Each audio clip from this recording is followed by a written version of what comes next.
that. Because you can just attack with Carbon Break's Power Gem, not Power Gem attack, whatever Carbon Break's attack is. And you can attach 2 energy to your active Carbon. So yeah, he goes immediately, Nest Balls for the Carbon. I think that's going to be his course of action. Now, what is unfortunate for him is that he started the Buzzwole in this matchup, which I don't think is what he wants to do. No, he definitely doesn't really want to see that Buzzwole, but I don't think it'll hinder him too much.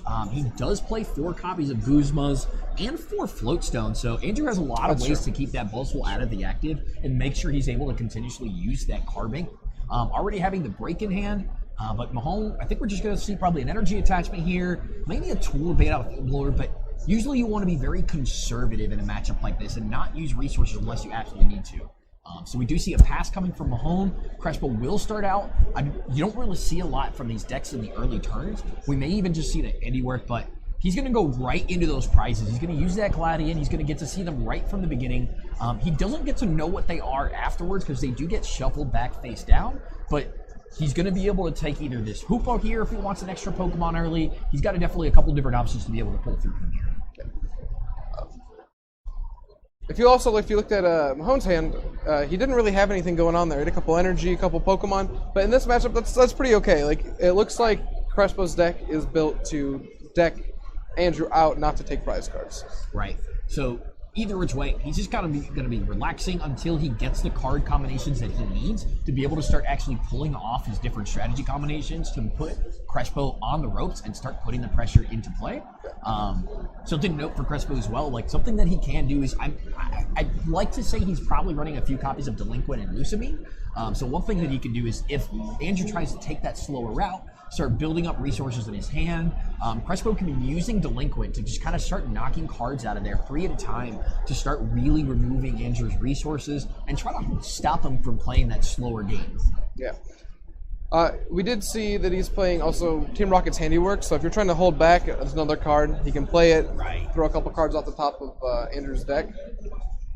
But yeah, there's really not much going on for Andrew here. He's going to swing, take his damage. But I like this too, though, and I like the fact that he drew another strong energy here because he can actually do 50 to this Wobbuffet, and next turn he's holding a Fighting Fury Belt, so even if this energy gets knocked off, Andrew can actually just play the strong energy he has in his hand, Fighting Fury Belt, and he's got exact damage to knock out this Wobbuffet if he doesn't get healed with this Max Potion that Crespo's holding in his hand. Yeah, I expect the Skyla to go grab some sort of card to grab another Pokemon as well, or maybe a draw card. He's grabbing an Enhanced Hammer, so he's just saying, okay, I'm going to get rid of that energy, heal my Wobbuffet, and just give Mahone... Let's see what Mahone does in response to this this early game. And I mean, this is one of those matchups that, I mean, it's going to be really tough for Crespo just because of that Carving Break. He's going to have to try to pull off some sort of strategy to be able to kind of like lock something up at some point, but if Mahone can just keep getting the Float Zone out, keep getting to use that Carving Break, I mean, he's putting damage down and getting all of his Strongs and other energies back at the same time. He's going to make it extremely difficult for Jonathan to be able to play the resource game. Yeah. So we do see a card drawn from Crespo here to start his turn. He's, again, not really looking to be too good but straight. Going to see a Max Potion probably come down here. He needs to make sure he doesn't just outright lose the game here. Yeah, I would like to see another Pokemon come down as well. I guess it does open up the Guzma out, though, for Mahone, so maybe he's trying to avoid that. We see another Skyla come down for a Bridget. So he is thinking, I want to get some more Pokemon down. I don't want this one Wobbuffet to get knocked out and then I lose. Taking a look, we did end up getting a copy of this deck, so this is actually a little bit less of what I was kind of talking about. There's not going to be any Wobbuffet breaks. It's actually going to be something very similar to a combination of the deck I just talked about and a deck that was piloted to a decent finish at Memphis Regionals as well by Yoshi Tate. It's got a Zerkatree GX in here. It's got a Wishiwashi GX. Come here, you can run us through a couple of these cards. Like, talk us a little bit about some of the strategy that he's going to have to do to go against this Carbon that he's going to have to deal with. Yeah, so one cool thing he can do is you see that Zerkatree GX. If Mahone doesn't know that he's playing the Zerkatree GX, he might attach a strong energy to that Carbink, and then Crespo can just leave the... He can just leave the strong energy on the Carbink and sit there and wall with the Zerkatree while he takes a few turns. Now, Mahone does play a Garbotoxin, but then at that point, he's going to have to try to get this Garbotoxin out, that I'm assuming that he's not expecting to have to get out throughout the entire game. Right. Wishiwashi GX, of course, just has a lot of HP. It's just going to sit there, take multiple hits. Mahone's Pokemon aren't going to be doing a ton of damage. The Buzzwole does do quite a bit when it gets powered all the way up. but it isn't going to be one-shotting super easily, and if he's powering up a Buzzwole, it's very susceptible to just getting like enhanced hammered, flare grunted down to just one energy, and kind of clearing his board of the energy that he throws on that Buzzwole. Yeah, I see this going kind of getting pretty fast for Jonathan. I mean, one of his biggest Pokemon on the deck are Hoopa that he plays 3 of, and Hoopa is just something that it's not going to be difficult for Andrew to get around. I mean, he's got Carbon. Carbon can literally just come up and one-shot the Hoopa with his strong energy. It has an attack that's 40 damage, 60 with the strong, and Hoopa is weak to fighting, so it's not going to take him much to be able to deal with that at all. We did see the Circuitry GX come down, and Jonathan following up that with an N, so he is looking for a fresh hand of 6, but I'm not really sure what he's going to be looking for off this. He does have his Enhanced Hammers to try to rip off the strong energy. I don't believe he's playing any Crushing Hammers, so he's not going to be able to get rid of the basic fighting at this turn that he played that supporter, but at this point, we're just going to be kind of seeing where these fresh hands and everything are going to be able to take them. We do see you get the Enhanced Hammer there. He opts not to play it, though. He says, I don't really care about that strong energy. I don't really want to give you the double energy in the discard pile just yet anyways. So, just kind of waiting out. He knows that this Carbink Break is here, and he knows what the Carbink Break is going to do to his deck. We do see a Float Stone on the Carbink. We could see a Guzma Strong Energy knock out the Wishy-Washy play here. And that's exactly what is... That's where he's going. Yeah. And I think that's smart. You need to take your prize cards here when you can get them. Yeah. If you have an option to do it, you absolutely want to make sure you take your prize cards. So that's what the deck's meant to do. It's meant to deny the prize cards from you in the first place.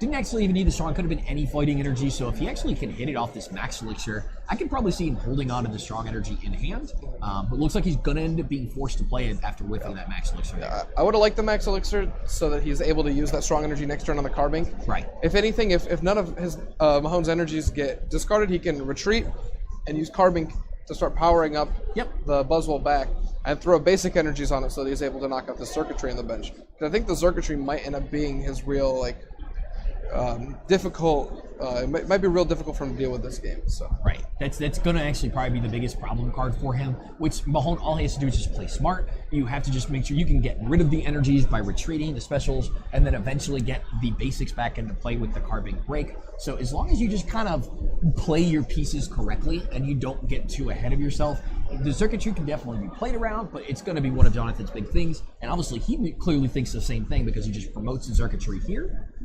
We're probably going to see this Enhanced Hammer from his hand actually come down this time. Yeah, I could see him. I could also see him holding it. He might want to just say, "Okay, you can't hit me with this," and just draw and pass. There's nothing that this Buzzwole isn't a threat right now. He can't do that. Scrawlgrin I like. He could discard a basic energy if there was one on that he was trying to attach to the Carbink. So now we're just going to pretty much... There's that Guzma, though. That's actually really nice because that'll put Mahone right back to this even price count that he was kind of looking for. Well, if he can actually get a Max Elixir too and pull off that strong energy in the discard pile, that'll be pretty nice. Yeah. Mahone did take 2 prize cards, or he's taking 3 prize cards. Yeah, never mind. So he does retreat. Let's see what he's going for. He wants to be able to get that energy down. No, actually, never mind. I'm just wrong. Yeah. He's getting ready to power up this Buzzwole, getting ready to try to knock out this Circuitry. Because once he knocks out the Circuitry, he only has 1 prize card left, and eventually that Carbink will get there to knock out the Hoopa. And Circuitry, everything in the active here is just not something good for him. He doesn't want to really be able to take a free hit. If Mahone just can hit a fighting energy off of this Cynthia, that's going to be huge. I believe it is a mandatory effect for Carbink to attach the energy, so he actually is going to be forced to put those strongs back onto the Buzzwole. You can put them on the Carbink as well. Oh, that's so he's going to throw them on his active, yourself. Power up the active so that it can knock out the Hoopa, and just get a basic on the Buzzwole. Right. I can definitely see that one going that way. But you didn't get the fighting energy either which way. We see only just a Parallel City, which isn't really going to do anything in this scenario. I think we're probably going to end up just seeing a pass from Mahone then at this point. That's what I would assume. Crespo, EQ card. He's actually got 2 Enhanced Hammers in his hand. Again, don't really need them because I think at this point Mahone doesn't really want his special energy in play unless they absolutely need it. Yeah, this is going to play the end. Yep. So Crespo looking for new 6 cards, but again, this is one of those situations I'm not really sure what you're looking for. A counter catcher wouldn't be bad because you do force the Buzzwole to boot. I mean, it doesn't even really actually accomplish anything. Because then if he just draws the 1 fighting, he just retreats. He's already got the 2 energy and reattaches them. This has got to be a very difficult position for Crespo. You just got to feel disheartening to know that your entire deck strategy is almost just completely foiled by this one card, this card bank that's just going to be able to just continuously. Andrew can't lose the resource game if he plays his cards right. Yeah, I bet Jonathan going into this day was like, okay, if there's like one card I don't want to play against, it's this card bank, and that's what he ends up seeing. And only on his second round. Yeah, only on his second round. But for him, Mahone's hand is completely dead. It's Guzma, Garbodor. There was another Pokemon it looked like in there, but nothing that's really going to get him anywhere going through this game. I believe it's a Lele. Ooh. So he's going to have options in turn. Yeah, no, so we see a Delinquent. Yeah, there's no Lele. It's Guzma, Carbink, Garbodor. So he's going to be forced to get rid of one of the Guzmas, which is actually pretty important. You want to be able to hold your Guzmas. He may not need more than one more to finish this game out, to be able to take out that Hoopa, but it's definitely not the resource that you want to go away. Yeah, for sure. What do we see? Mahone has the basic Whoa, fighting. That was like actually the perfect card for him to draw off the top of the deck, besides maybe like a draw card to go into the basic fighting and have more things in hand. Yeah. But that gave him the knockout on the circuitry, and at this point, he's just at one prize. Yeah. I don't think Crespo is going to be playing this game for much longer. Yeah, pretty much at this point, it's just wait until Mahone draws into his energy to attack with his card bank. The only thing that Crespo can try to do here is stall this Buzzwole active. I expect we'll see some sort of energy removal this turn, because right now the Buzzwole can just retreat. If Mahone got a prize card that can let him draw some cards or just another energy, he's in a bad spot. Yeah, he actually has no physical way to remove 2 basic energy in one turn. Yeah. The only way to remove basic energy for him, there are 14 Flare Grunt and a copy of Plumeria. So he's going to be able to attack with Buzzwole next turn if Andrew can even find an energy. And seeing this end played down, that means that Buzzwole is going to have all 3 energy. I mean, granted, the only thing on the board are the Hoopas, so you don't have to worry about anything if Jonathan's not playing anything down, but he's definitely going to be able to at least retreat this card bank, into the card bank as fast as he wants. Crespo did decide to play an N. He used a double puzzle. I'm not sure what he grabbed with his second card, but he did grab the N. So Mahone put Mahone down to 1 card. I think Mahone just drew a basic fighting. This is 1 card. I'm not 100%, but I think that's what it was. Yeah, he's just it looks like he's getting ready to retreat this Buzzwole. I'm interested to see to make sure, but I'm almost certain he just drew a basic fighting. Nope, never mind. Okay. Mahone contemplating his actions here. Opts to just go for the card bank play here, because by putting card bank active, it forces Mahone to, like Jonathan, to want to have to Guzma. Or the counter catcher. And the thing is he has 4 Flare Grunt, but he only has 1 Plumeria. Team Flare Grunt only discards the energy off the active, so being on the bench, it was more safe. Again, not too relevant except for the fact that he needs to be able to retreat, obviously, again, into this card bank. Unfortunate double tails for Crespo on the Rocket's handiwork. Nope. But it looks like he's getting ready to Sycamore here. I think that was an Ultra Ball in his hand, so okay. If he... Yeah, Ultra Ball. He does play 2 copies of Tapu Lele, so he can grab a Sycamore here. Definitely a couple different things that he can go for. I mean, Sycamore, if he can find an energy... I don't believe he's not playing any copies of Field Blower. So that Fighting Fury Belt is going to be stuck on that Buzzwole. He's not going to be able to retreat it and attack with Carbink at the same time this turn. At least here he gets a fresh new 7, maybe drawn to a Guzma for next turn. But that's the only way. He's going to have to manually retreat this Buzzwole or Guzma. I'm kind of okay with just attaching a fighting to the Carbink here this turn, just because, again, he would literally need to either have his second counter catcher and his Flare Grunt, and a Flare Grunt, or he would need his only copy of Plumeria to be able to have to discard that energy off the Carbink.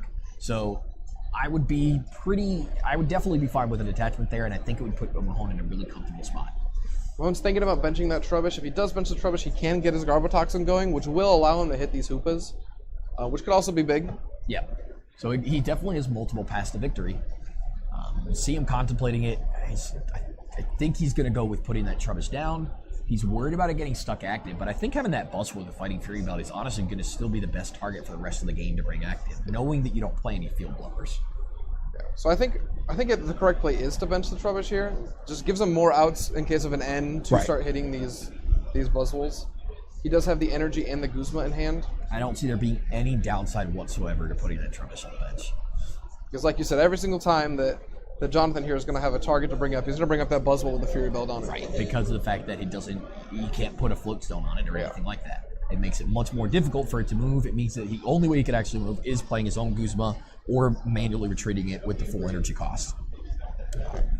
Parallel City is coming down for Jonathan, so he's going to lock Andrew down to 3 bench, meaning he's not getting another Carbink, a Zygarde, or anything like that, or even a Lele. Yeah, more importantly is the Lele. Right.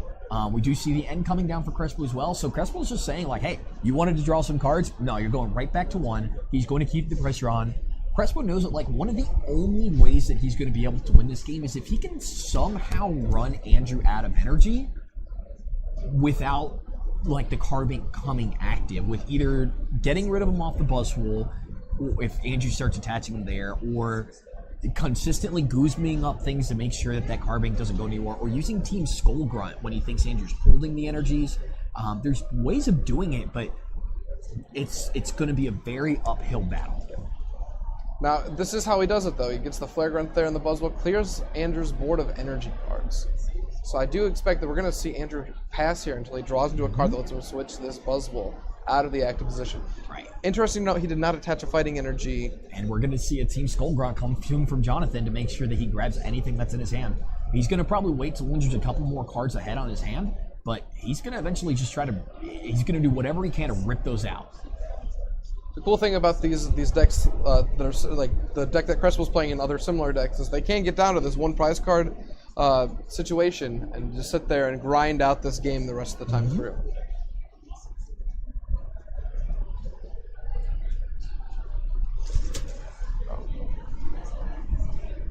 He does hit the Guzma, which is very big. He hit the Guzma just in time. I think that was his last one. If not, maybe 2 left. One or one more left. Yeah. Do we have a fighting energy? We do have a fighting energy. He's not taking a knockout, though. He's only going to be able to do... he's going to be able to set up a 2-shot because of the weakness, but he's not actually taking the knockout just yet. Yeah, so he doesn't win this turn, but he does get the energy acceleration, which is very important. That's huge because even just 1 energy acceleration off his Carbink sets Jonathan back quite a bit. Because he can power up the Buzzwole, he can power up the Lele, he can power up whatever he wants, simply because he's going to have the option of Garbotoxin shutting off this Hoopa eventually. Yeah. He's not restricted to using the Carbink. There's no requirements for him whatsoever because he decided to put that Trubbish down. Yes. So yeah, the Trubbish just gives him an out to get this Garbodor out, shut off the abilities that are trying to stop him from doing damage to Crespo's Pokemon. We will see... do you know what the attack's name is? I believe Power Gem is the 40 attack one. I think this... I don't remember the name of the attack itself, and I don't want to give you the correct name itself. Yeah. But it does attach 2 energy from the discard pile to one of your fighting Pokemon. Diamond Gift. That's the attack name. Diamond Gift.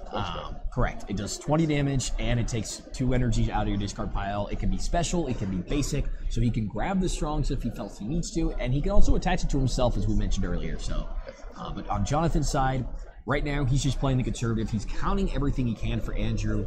He knows that this matchup is not favorable for him. If he can win a game 1, it's going to be at least another 10-15 minutes before that happens. And then from there, he's going to have to just hope that a game 2 is just not able to complete. I think that's really his best strategy to be able to try to actually come out with this a victor as opposed to even maybe a tie or the loss, of course.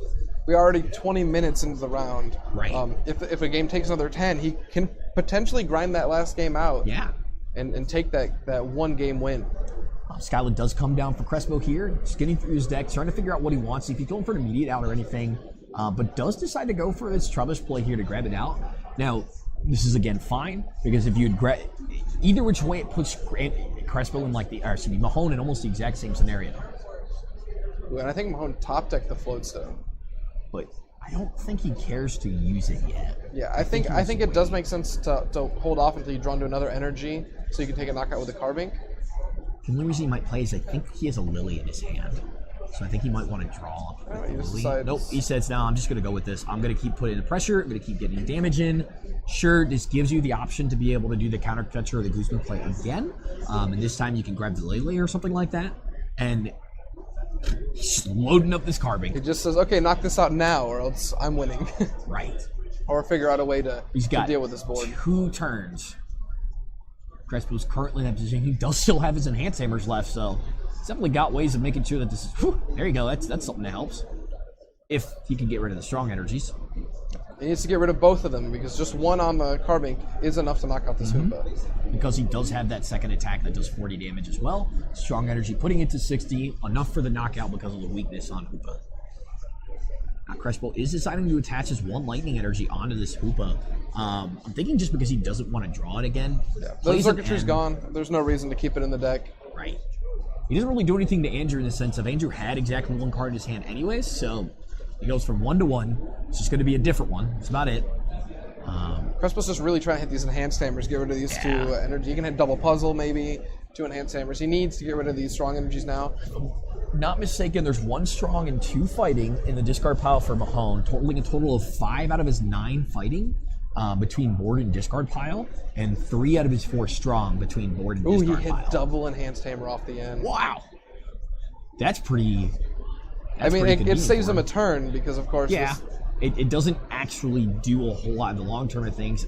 And Andrew hitting this Cynthia here, he's just making sure that Crespo's forced to play an N over and over again. And so far, I'm pretty sure that Crespo doesn't have any physical copies of N left in his deck because he only plays 3.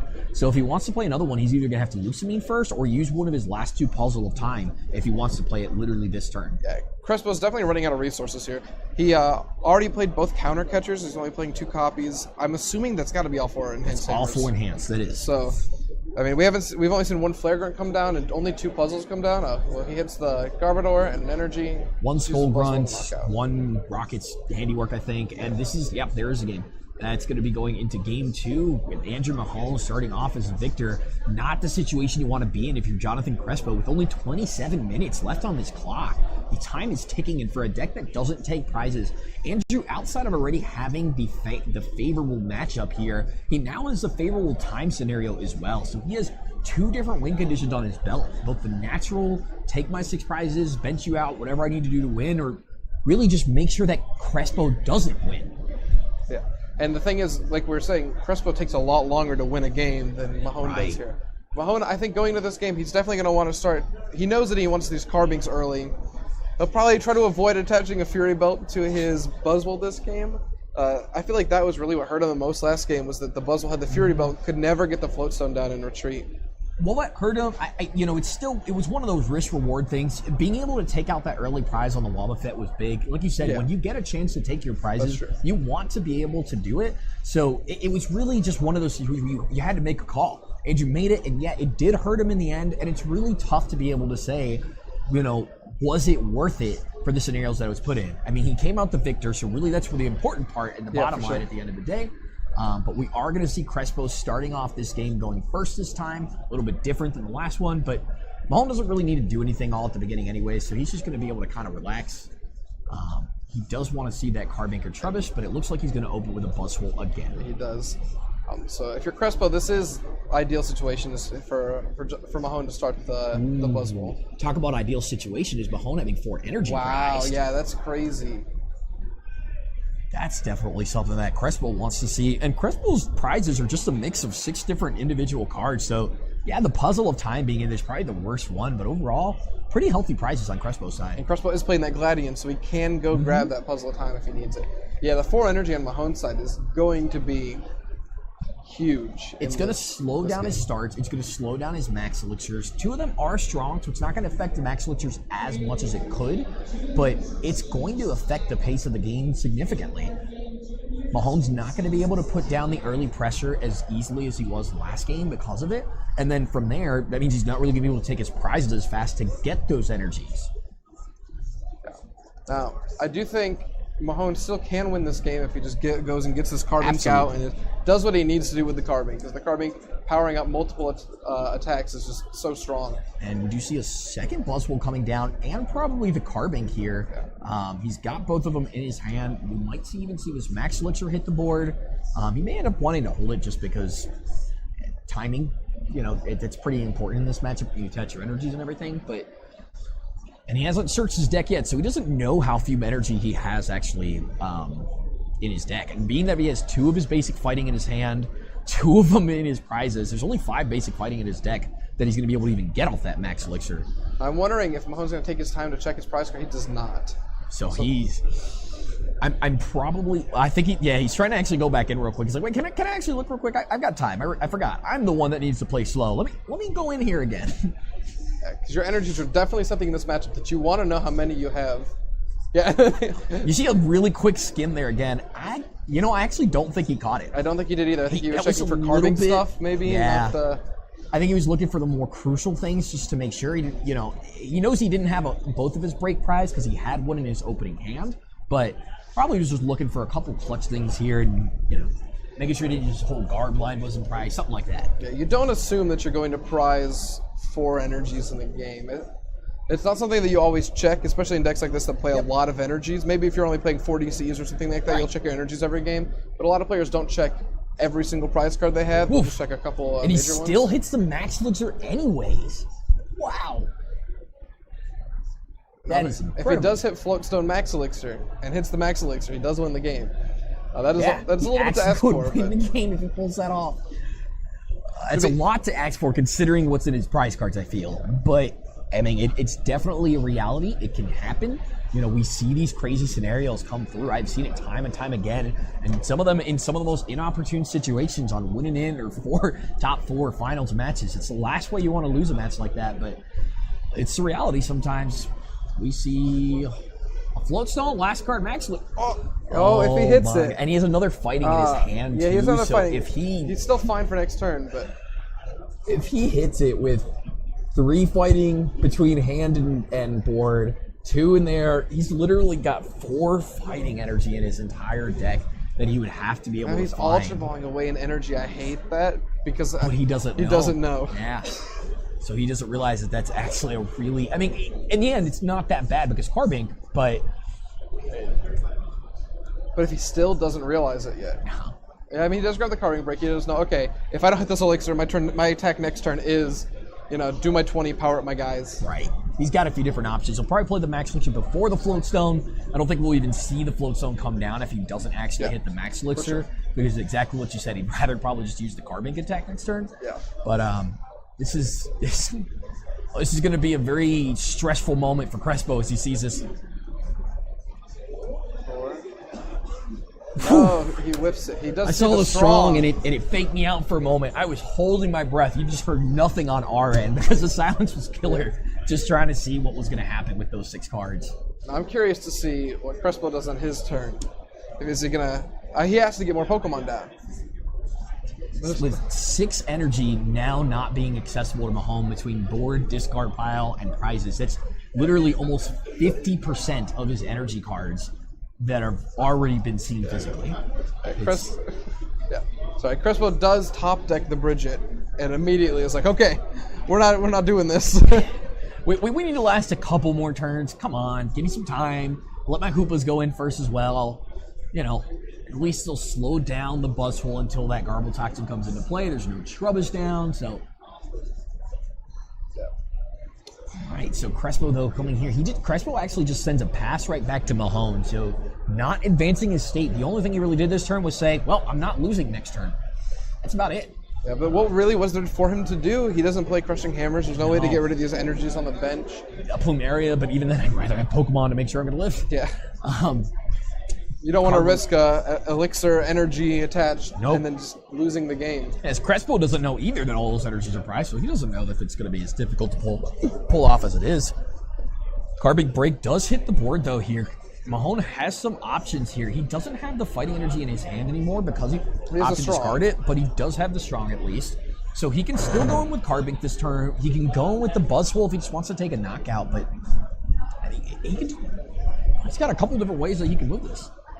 He just decides to go, okay, I'm going to go Carbink, I'm going to attack and power up, probably just throw that energy either on the active and just say, okay, we're going to do this for the rest of the game, or he can throw it on the Buzzwole. I think I prefer putting it on the active. It also means that he can knock out the Hoopa more easily. And we've seen already how difficult it is for Jonathan to discard more than one energy in a turn.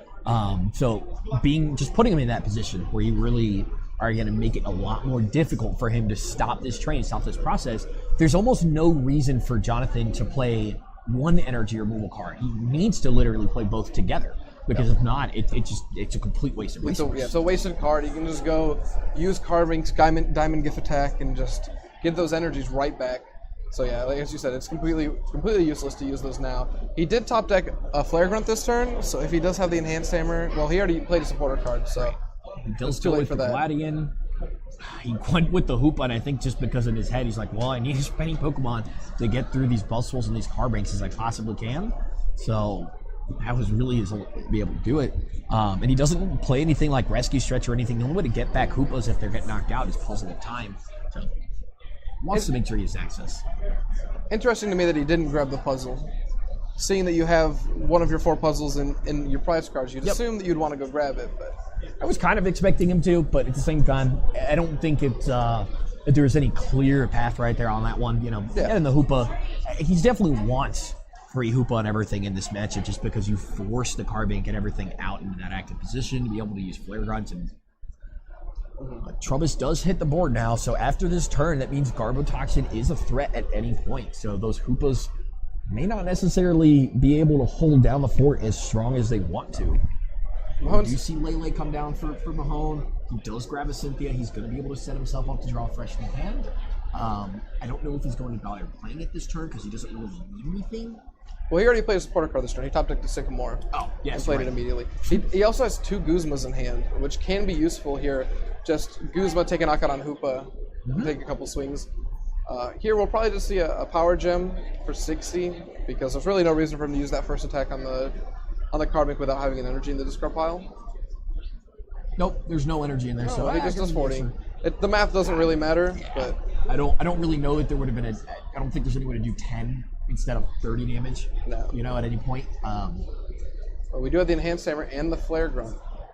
Actually, this could matter because if he had done the 60 attack there, now he could just use a basic fighting and get 20. It is relevant. So that map is going to be relevant.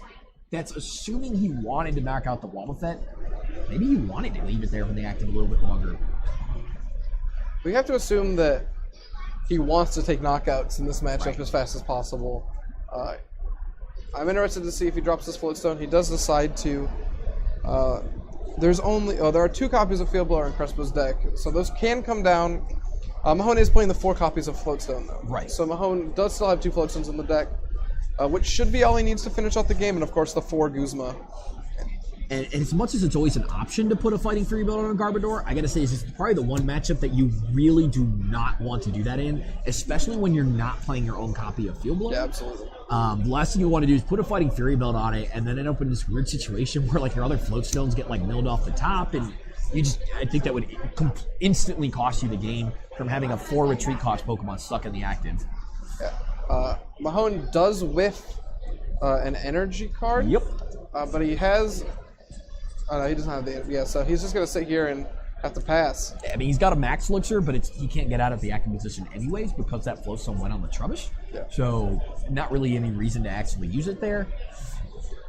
But we do see a Cynthia coming down from Crespo, so do 6 cards again. And again, when he plays this, that automatically signals to Mahone that my basic energy are safe. So it's almost like a sigh of relief for Mahone the moment that card comes down because, no Plumeria this turn. My Buzzwole's energies are safe. Don't have to worry about a whole lot. I'm wondering if Mahone even knows that there are Plumerias in that deck. Not. We have not seen one played yet. Nope. Crespo's draw is heavily shuffle draw, right? He doesn't play any copies of Sycamore. Not at all. It's all Cynthia and N. And Skyla, what's up? Mahone's probably assuming at this point that his basic energies are safe. Right. At least as long as they're on the bench. I think, like, if you're in Mahone's position, you might assume that there's, like, 1 copy of Plumeria just because you usually want something like that in a Lusamine-type deck, just for the utility of having one. Actually, I don't even know if he has. Yeah, he does have Lusamine. Yeah, he does. I wanted to make sure. I was assuming that there was in there.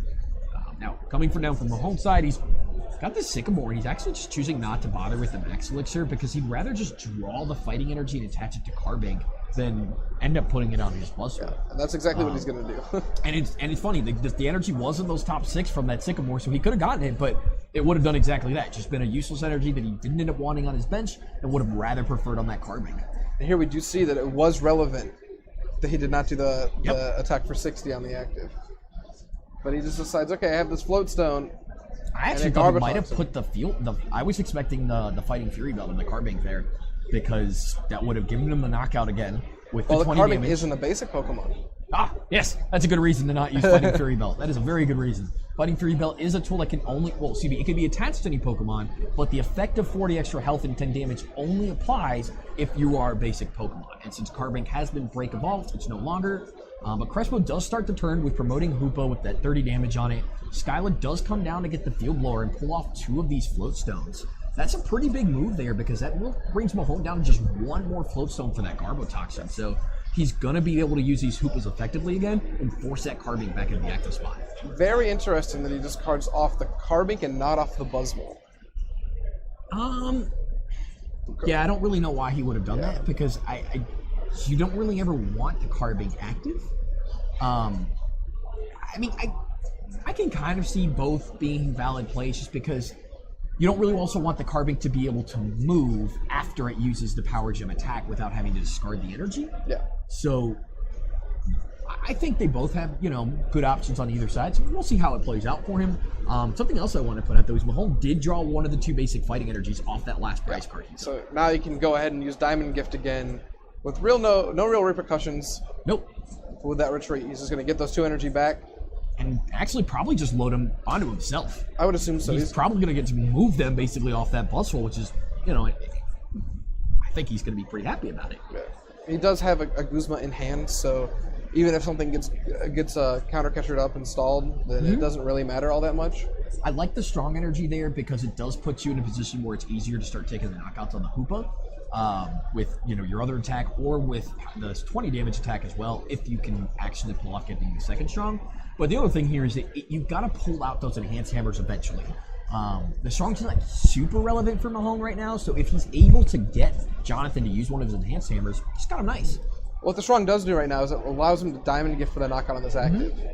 So he does want 1 strong on there, just so he can try to Diamond Gift again, maybe power up this Buzzwole on the bench. Double Puzzle goes for Skyla and Field Blower. I'm interested to see what Crespo decides to grab off of this. It is the counter catcher. I'm going to assume the Garbodor comes active. I'm actually thinking the Buzzwole, and he's why he grabbed the Field Blower, only because he's only got 1 Floatstone left in his deck. Where does he want it? On the Garbotoxin. So if you bring up the Buzzwole, you're forcing that Guzma or him to just kind of juicing that thing. But he decides, you know what? This Garbotoxin, bigger retreat, less chance of it doing damage. Let's make sure it gets stuck here as long as it can. But as I said last turn, Mahone does have Guzma in hand, and he's going to immediately play it. I have to assume we're just going to take a knockout here. You could also go ahead and power up this Buzzwole on the bench. You are out of... he doesn't have a Guzma in hand, but he does go and grab another strong energy. There is a Fury Belt in Mahone's hand, which could be relevant at some point here. You can go Fury Belt, strong, and if you have a tool for your Garbodor, you can knock out a clean Hoopa. Actually, quite a few different things that Fury Belt can be used for. I mean, it's going to be able to... It's an extra 20 damage because of the weakness on Hoopa. But for now, we're just going to see Crespo decide to go with the handiwork. He does get 2 heads. It's 4 cards. Ooh, basic fighting is big. Well, and a Guzma. It's only the Guzma's pretty. I think the Guzma's bigger just because, of course, guess who's around? Good old Carbink. Yeah, for sure. You're not getting those energies away. What's good for Andrew here is he can he can Diamond Gift the active for knockout, and go ahead and attach a basic fighting to this Buzzwole so that he has the knockout on the circuitry next turn. Absolutely. Definitely something I like here. I mean, both players, despite the matchup being as universal everything it is, they're doing what they can to make sure that their outs are available. This is the kind of top tier play that you want to be making sure that you're consistently doing throughout an event like this in order to make sure you actually advance that 7-2 record to be able to make it into a day 2. Mahone's like, where do I want to put these? I'd actually like to see both of them on the Buzzwole so they can retreat easier. And that's exactly I wouldn't mind that, or even just loading up that Carbink. Yeah, it gets excessive after a point, but... Well, the issue is the circuitry here. Yeah. This gives him an out to be able to actually just knock out the circuitry really, really easily. Mahone having taken 3 prizes, he just took another basic fighting. So his first 3 prizes that he's taken have all been energy. He's only got 1 of his 4 energies that were prized left in his deck. Yeah. And that Zygarde, which I don't know that it's going to be useful, but we'll see. Yeah, this is looking very favorable for Mahone, just because this Carbink is just so strong against these energy removal decks. You put it perfectly earlier. If Crespo could have said that there was any one card he did not want to see in this tournament. It would have literally been Carbink. Yeah, for sure. And now we're probably just going to see a harder treat here, and then an Absorption GX. I would say so. I don't really see any reason for him to not go down to one prize. I don't see any reason for him not to. I mean, yeah, he does lose the energy on his Carbink, which could theoretically put you in an awkward, risky scenario, but he's got enough left. Yeah, he's got enough tools left, too, where he can just knock out this last Super for game. He shouldn't have to worry about this. I wonder, no, he does not take the energy. I don't think it's really relevant anymore. I think that Mahone's at a point where the energy isn't as important. He can, if he doesn't, maybe Mahone gets end, he can start to try to, like, if he ever draws into one energy, he can start to Carbink again, but at this point, he just needs a tool card to win. Yep. If Jonathan does not play an N here, then that's going to be the game. And it's a Plumeria. So that's going to be it. He's just got